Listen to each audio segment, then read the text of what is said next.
லூக்கா 1ஆம் அதிகாரத்துல 2 6 வசனங்களை வாசிக்கலாம். பாவத்திலிருந்து எப்படி மனம் திரும்புவது என்பதை அறிவிப்பது தான் சுவிசேஷம். லூக்கா 1:2 வாசிக்கலாம். ஆரம்பம் முதல் கண்ணார கண்டு வசனத்தை போதித்தவர்கள் எங்களுக்கு ஒப்புவித்தபடியே அவைகளை குறித்து சரித்திரம் எழுத அநேகம் பேர் ஏற்பட்டபடினாலே, நிறைய பேர் இருப்பாங்களே, ஏற்பட்டபடினால் ஆதி முதல் எல்லாவற்றையும் திட்டமாய் விசாரித்தறிந்த நானும் உமக்கு உபதேசிக்கப்பட்ட விசேஷங்களின் நிச்சயத்தை நீ அறிய வேண்டும் என்று அவைகளை ஒழுங்காய் உமக்கு எழுதுவது எனக்கு நலமாய் தோன்றினது என்று லூக்கா என்ன பண்றாரு, ஒரு ரோமன் அஃபீஷியலுக்கு, அவருடைய ஃப்ரெண்டு பட் ரோமன் அஃபீஷியல், அவருக்கு எழுதுறாரு. நலமாய் தோன்றிட்டு. 5வது வசனம். யூதேயா தேசத்தின் ராஜாவாகிய ஏரோதின் நாட்களில் அபியா என்னும் ஆசாரிய வகுப்பில் சகரியா என்னும் பெயர் கொண்ட ஆசாரியன் ஒருவன் இருந்தான். அவன் மனைவி ஆரோனுடைய குமாரத்திகளில் ஒருத்தி, அவள் பேர் எலிசபெத். அவர்கள் இருவரும் கர்த்தரிட்ட சகல கற்பனைகளின்படியும் நியமங்களின்படியும் குற்றமற்றவர்களாய் நடந்து தேவனுக்கு முன்பாக நீதியுள்ளவர்களாய் இருந்தார்கள். நான் முன்பாக ஒரு வார்த்தை சொன்னேன், தேவனுக்கு முன்பாக நீதியுள்ளவர்களாக இருக்கிறாங்க அல்லது தேவனை விசுவாசிக்கிறார்கள் சொன்னா their faith will be channeled in the right path. என்ன, கர்த்தர் தான் அந்த தேவன் என்பதை சொல்லிக் கொடுப்பார். சரியா? ஓகே. நீதிமான்களாய் இருந்தார்கள். லூக்கா 15வது வசனத்திலிருந்து வாசிக்கலாம். 1ஆம் அதிகாரம் 15 அப்போ பார்த்தீங்கன்னா நிறைய காரியங்கள் சொல்லப்படுது. அதுல முக்கியமான காரியம் இது, பரலோகத்திலிருந்து செய்தி கொடுக்கப்படுகிறது.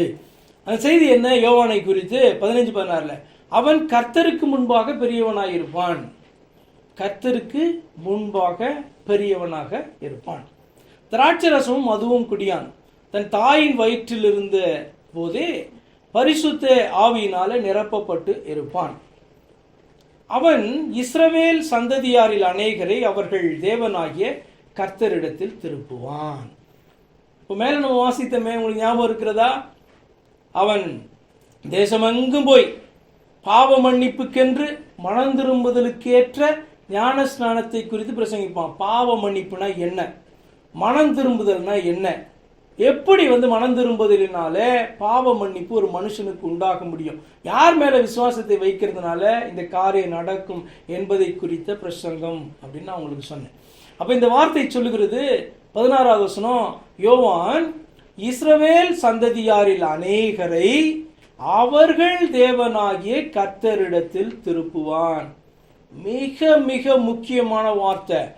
பெர்ஃபெக்டானதான சுவிசேஷம், ஒரு அற்புதமான சுவிசேஷம். பாவத்திலிருந்து எப்படி மனம் திரும்ப முடியும் என்கிறதான சத்தியத்தை அறிவித்த முதல் மனுஷன் இயேசு கிறிஸ்து. யாருன்னு அறிவித்ததான முதல் மனுஷன். அதனால்தான் ஃபோர்ரன்னர் அவன். சரியா?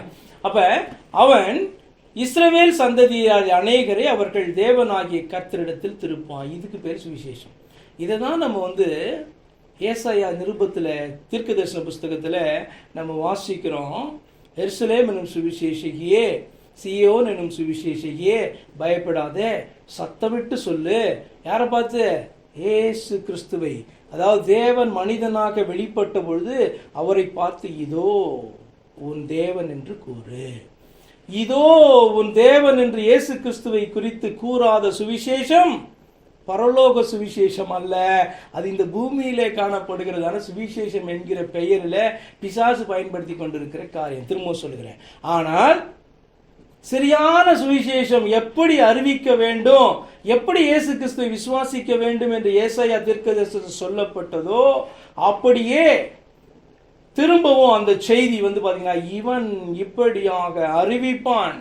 இந்த யோவான் என்கிறதான இந்த பிள்ளை, சகரியாவே உனக்கு கொடுக்கப்பட போகிறதான இந்த பிள்ளை இஸ்ரவேலில் அநேக ஜனங்களை அவர்கள் தேவனாகிய கர்த்தரிடத்துல அதாவது இயேசு கிறிஸ்துவிடத்தில் அந்த தேவனாகிய கர்த்தர் மனிதனாக தோன்றி நிற்கும் பொழுது, இதுதான் உன்னுடைய தேவன், இவர் தான் உன்னுடைய தேவன், இவர் மேல நீ விசுவாசத்தை வைக்க வேண்டும் என்று சொல்லி யோவான் என்ன பண்ணுவான்? திருப்பி விடுவான், சேனலைஸ் பண்ணி விடுவான், ஃபெய்த்தை சரியாக்கி விடுவான். பாரு இப்படி இவர் மேல, அதுதான் பாவ மன்னிப்புக்கென்று மனம் திரும்புதலுக்கேற்ற ஞான ஸ்நானத்தை குறித்து பிரசங்கிக்கிற காரியமாக இருக்கிறது. இயேசு கிறிஸ்து தான் உன்னுடைய தேவனாகிய கர்த்தர் என்று சொல்லிக் கொடுக்கிறதான பிரசங்கம் தான் சுவிசேஷமாக காணப்படுது. இதில் ஒரு வார்த்தையை பார்த்தோம், நம்ம கர்த்தருக்கு முன்பாக பெரியவனாயிருப்பான். எந்த கர்த்தருக்கு முன்பாக? ஒரே ஒரு கர்த்தர் தான் உண்டு, இயேசு கிறிஸ்து என்ற ஒரே கர்த்தர் தான். அந்த இயேசு கிறிஸ்து என்ற ஒரே கர்த்தர் ஒரு மனுஷனை குறித்து தான் பெரியவன்னு சொன்னார். தெரியுமா? பார்க்கலாம், வாசிக்கலாம். மத்தேயு 11ஆம் அதிகாரம் 11வது வசனத்தில் இப்படி வாசிக்கிறோம். ஸ்திரீகளிடத்திலே பிறந்தவர்களிலே யோவான் ஸ்நானகனை பார்க்கிலும் பெரியவன் ஒருவனும் எழும்பினதில்லை.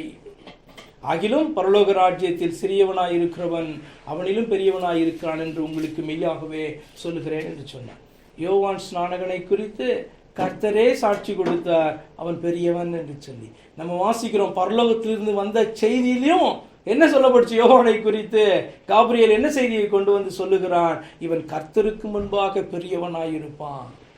இயேசு கிறிஸ்து யார் என்று சரியா காண்பித்து கொடுக்கிறவன்.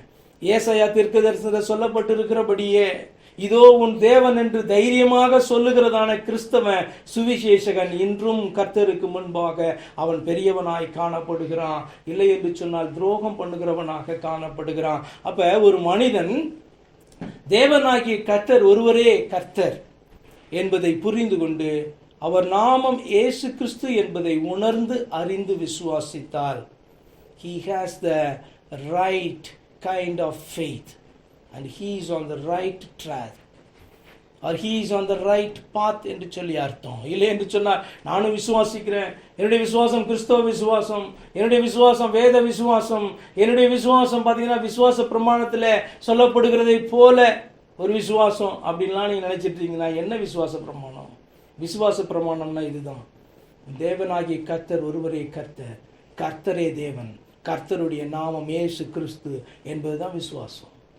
இதை தான் இருதயத்தில் விசுவாசிக்கணும், இதை தான் வாயினால் அறிக்கை பண்ணணும். மற்றவர்களை தைரியமாக இதோ உன்னை உண்டாக்கின தேவன் இவர், இயேசு கிறிஸ்துவை காண்பித்து இதோ உன்னை உண்டாக்கின தேவன் இவர், இதோ உன்னை ரட்சிக்கும்படியா இறங்கின தேவன் இவர், இதோ இவருக்காய் காத்திரு, ஒரு நாள் உனக்காக வரப்போகிறவரும் இவர் தான். நீ இன்றைக்கு நீ இதை விசுவாசிப்பாய் என்று சொன்னாய், என்றைக்கும் அவரோடு கூட வாழும் பாக்கியத்தை நீ பெறுவாய் என்று சொல்லுகிறது தான் சுவிசேஷமாக காணப்படுகிறது.